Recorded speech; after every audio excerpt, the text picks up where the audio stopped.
Hobby Lobby shutting down stores after huge lawsuit. Here's alarming reason they're forced to. America's most loved craft store rose to popularity in the last decade in much the same way Chick-fil-A did.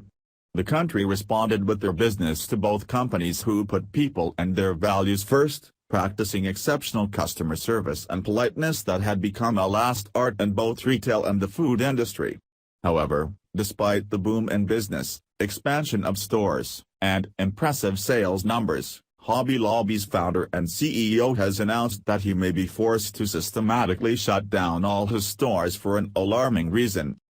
In the relatively short time that Hobby Lobby has been on the retail scene, the company has enjoyed rapid expansion of their business, opening a whopping 500 stores in 41 states.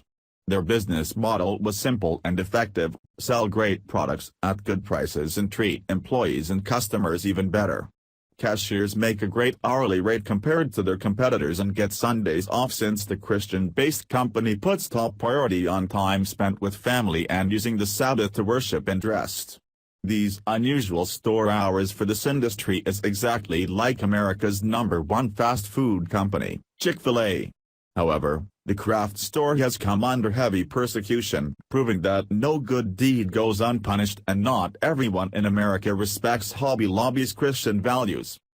Joe for America reports.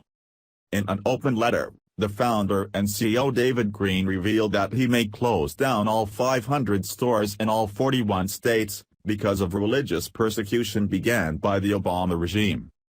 The personal and heartfelt letter emotionally chronicles Green's battle with the government and his commitment to follow God's teachings, even if it means that after 40 years of being one of the most recognizable and well-received stores in America, he will close down his business. The family-run company has never veered away from their values as Christians and commitment to God to run a business in accordance with His laws.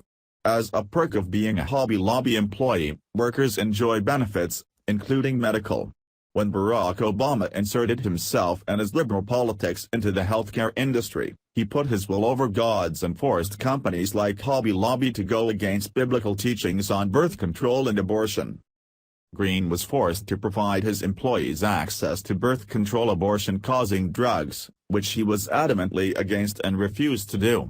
As such, he put entire business in jeopardy, which was a risk he was willing to take to honor God and stay the faith-led course that made Hobby Lobby so successful. He later announced that if staying true to his beliefs meant that he would have to close all 500 or so stores, he would do that rather than doing what he knows to be wrong. The announcement comes in the midst of a lawsuit just filed by the Beckett Fund for Religious Liberty and asks a federal court to halt the Obama mandate that forces them to provide birth contraception drugs, in the form of abortion-causing drugs, and goes against their religious principles. In an open letter on the matter, Green addressed what he meant and where he stands. When my family and I started our company 40 years ago, we were working out of a garage on a $600 bank loan, assembling miniature picture frames. Our first retail store wasn't much bigger than most people's living rooms, but we had faith that we would succeed if we lived and worked according to God's word, the heartfelt letter began. It then went into detail about the impressive expansion of the business that was definitely blessed by honoring God along the way. A new government healthcare mandate says that our family business must provide what I believe are abortion-causing drugs as part of our health insurance.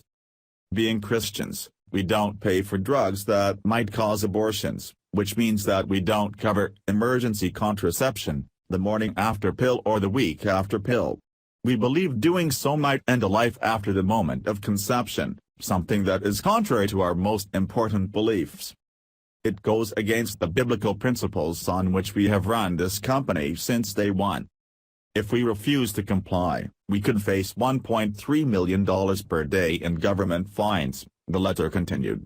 At that rate, the stores could not afford to stay open. So, in an effort to prevent them from having to close, the Greens were forced to make a decision, go against their beliefs or fight for them.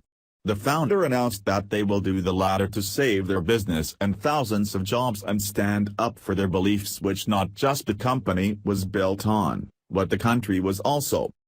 The government has exempted thousands of companies from this mandate, for reasons of convenience or cost. But it won't exempt them for reasons of religious belief. So, Hobby Lobby and my family are forced to make a choice. With great reluctance, we filed a lawsuit today, represented by the Beckett Fund for Religious Liberty, asking a federal court to stop this mandate before it hurts our business. We don't like to go running into court, but we no longer have a choice. We believe people are more important than the bottom line and that honoring God is more important than turning a profit. David Green concluded his letter with a request for all Americans, that since the liberal media won't share what he had to say, please pass his words and reasoning on to all of your contacts. Thanks for watching. Please subscribe Breaking News 365 channel. Goodbye and see you again.